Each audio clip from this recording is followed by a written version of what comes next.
সবার প্রতি আন্তরিক প্রীতি ভালোবাসা এবং শুভেচ্ছা জানাচ্ছি। আশা করি তোমরা আমার পাঠ দেখছো।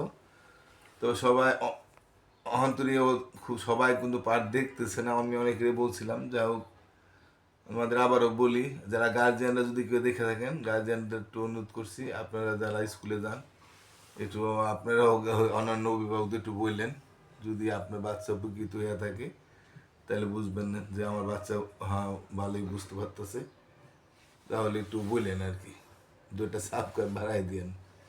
তো যাই হোক, আমি এর ক্লাস 2 গতকাল আমি পাঠ দিয়েছিলাম, 23 পাতার পড়া দিয়েছিলাম। তা আমি আজকে আমি 24 পাতা পাঠ দেব। তবে আমি তার আগে ওদের আনন্দের জন্য আমি এখন মানে আমাদেরও নিয়ম ছিল, যে স্কুলেও নিয়ম আছে যে কোনো পাঠ দেওয়ার আগে একটু গান গাইলে ওরা একটু আনন্দ পায়। তো আমি চিন্তা করছি এখন থেকে যত পাঠ দিব একটু গান গাবো আমাদের। তো আমি আজকে একটু গান গাচ্ছি, দেখি। এমন একটা মা দেনা, এমন একটা মা দেনা, যে মায়ের সন্তানেরা, যে মায়ের সন্তানেরা কান্দে আবার হাসতে জানে, কান্দে আবার হাসতে জানে।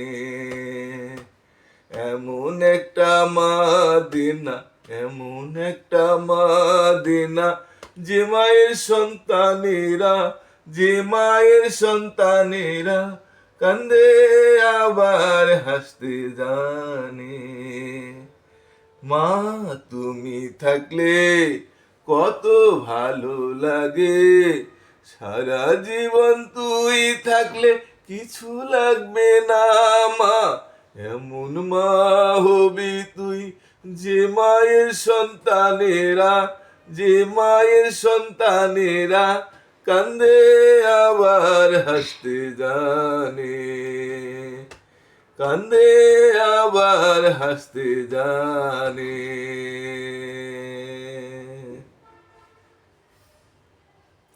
তো যাই হোক, আমরা এখন পড়া শুরু করি। আমি আজকে 24 পাতার পড়া দিতে চাইতেছি। তোমাদের আমি বোর্ডে লিখলাম না, আমি এখানে বুঝাই দিই। দেখো, এখানে দেখাইলেই তোমরা সুন্দরভাবে বুঝতে পারবা।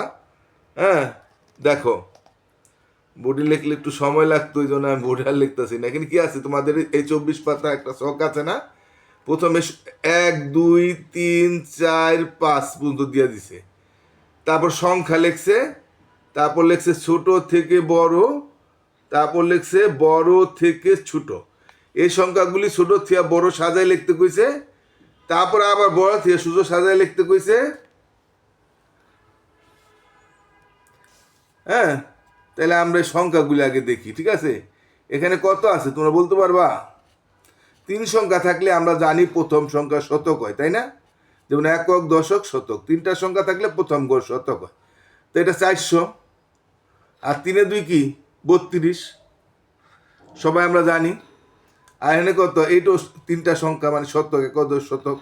তো 300 আর 2 8 28, এটাও 3টা সংখ্যা, একক, দশ, শতক। তো 540।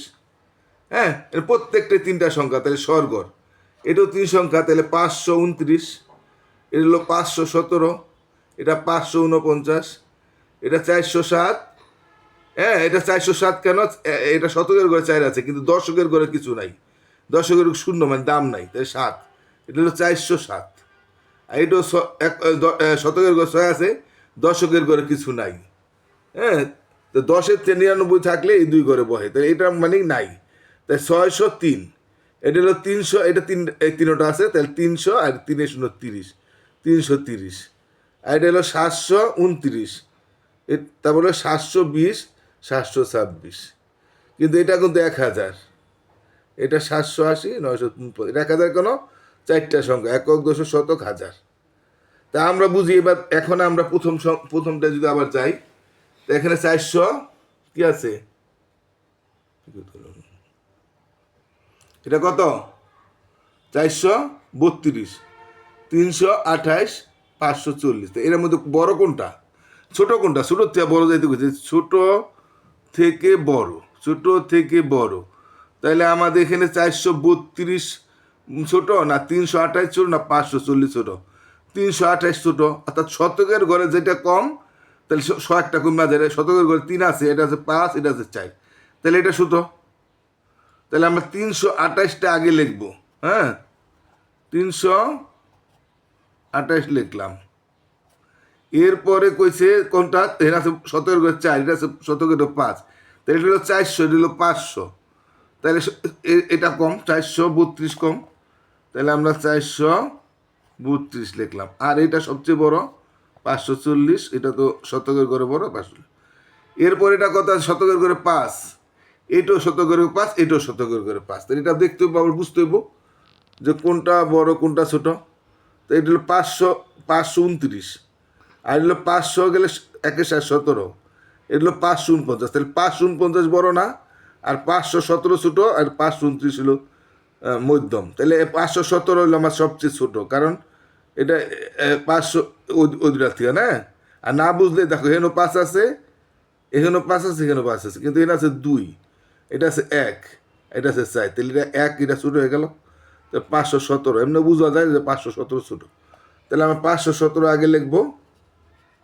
হ্যাঁ, তারপরে হলো ছোটো কোনটা, যে 529, কারণ 5-এর পর 2 আছে, এটা 5-এর পর 4 আছে, তাহলে এটা বড় হয়ে গেল। তো 529 ছোটো, তারপর হলো 529, তারপর হলো 549। ঠিক আছে। এরপরে আছে এটা 407, মানে 407। তো 407 ছোটো না 603 ছোটো না 330 ছোটো? তো 330 ছোটো, কারণ এখানে শতকের ঘরে 3 আছে, এটা 6 আছে, এটাই ছোটো। 330 আমরা আগে লিখবো। তারপরে এটা আছে শতকের ঘরে 4, এটা আছে 6, তো এটা ছোটো। 407, তারপরে লিখুন 603। এটা আছে 729, 729, তারপর 720, 726, এটা আছে, এটাও 7, এটাও শতকের ঘরে 7, কিন্তু এটার দশকের আছে 2। হ্যাঁ, এটাও দশকের 2, এটাও দশকের ঘরে 2, এটা সমান। কিন্তু এটা একক আছে 9, এখানে আছে 0, এনে আছে তো 9, 9টা বড় না, 0 ছোটো না, তা 720 এটাই ছোটো, 720। তারপরে এটা আছে একক ঘরে 6, তাহলে 726 এটা 2 নম্বরে, আর 729 হলো সবচেয়ে বড়। আর এটা হলো 1000, 4টা সংখ্যা, তা 4টা সংখ্যা সবচেয়ে বড় হয়, কারণ 1000 এটা হলো শতকের ঘর। তো এখানে হলো 780, 950, তাহলে 780 ছোটো, কারণ 950 তার চেয়ে বড়, তাই 780 সবচেয়ে ছোটো। তারপরে 949, আর 1000 তো 4 সংখ্যা, 4 সংখ্যা অবশ্যই বেশি হোক না, হাজারের ঘর, এটা সবচেয়ে বড়। এখনও বলছে বড় থেকে ছোট, বড় থেকে ছোটো বলছে না? তাহলে বড় থেকে যদি ছোটো বলে তো ঘুরাই দিলি হয়ে যাবো, ঘুরিয়ে লিখবা। মানে এটা তাহলে 540 বড়, তো 540 আগে লিখবো, তারপর 432 লিখবো, তারপর 328 লিখবো। এটাও 549 আগে লিখুম হেনে, তারপর 529 লিখুম, তারপর 517 লিখুম। এটা 603 সবচেয়ে বড় হইব, 603, তারপর লিখুম 407, তারপর 330। অর্থাৎ উল্টে লিখলি হয়ে যায়। এটা লিখুম 729, তারপর 726, 720, তারপর এটা লিখবো 1000, তারপর 949, তারপর 780, এইভাবে উল্টে লিখলেই হয়ে গেল। বুঝতে পারছো? এটা যেমন যেভাবে লিখছো, তাই এটা উল্টে লিখবা। 540 আগে, 432 পরে, তারপর 328। এটাও 549 আগে, তারপর 529, তারপর মানে উল্টে লিখলেই আমার বড় থেকে ছোটো হইব। আমরা যেহেতু ছোটোর থেকে বড় লিখছি, উল্টায় লিখলেই বড় থেকে ছোটো হয়ে যাবো। তো অর্থাৎ এমনি ঘুরে লিখে দিবা। তো এটা বুঝতে পারছো আশা করি তোমরা। আশা করি আর তোমাদের সমস্যা নাই, একবার না পারলে 2বার দেখবা। ঠিক আছে, আমি আজকে এটাই বুঝাইলাম। আমি আজকে আর পার্টটা বড় করতে চাই না। তোমরা সবাই ভালো থাকো। আবার পরিশেষে বলি, আমার একটু চেষ্টা করবে তোমাদের যাই আসুক তাদের বললে আমাদের একটা সাবস্ক্রাইব বাড়াই দিবা। তোমাদের আত্মীয় স্বজন বা কোনো কেউ বন্ধু বান্ধব যেই আসুক, একটু বইলা কাইন্ডলি একটু করে দিও। তো সবাই ভালো থাকো। আজকের মতো এখানে শেষ করছি। টাটা।